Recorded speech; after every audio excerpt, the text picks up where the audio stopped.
All Odisha police kabaddi tournament आरंभ हम जनवरी 3 रे ढेंकानाल आमर थार्ड आर कलिंगनगर जाजपुर पिला माने कबड्डी प्रैक्टिस चलती बढ़िया आकर प्रैक्टिस कर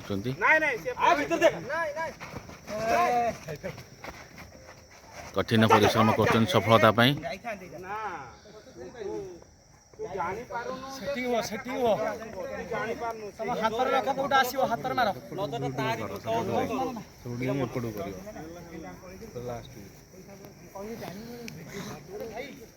आपण मानकर आशीर्वाद रहिले आम पिला माने एथर निश्चिंत सफलतार स्वाद चाखिबे।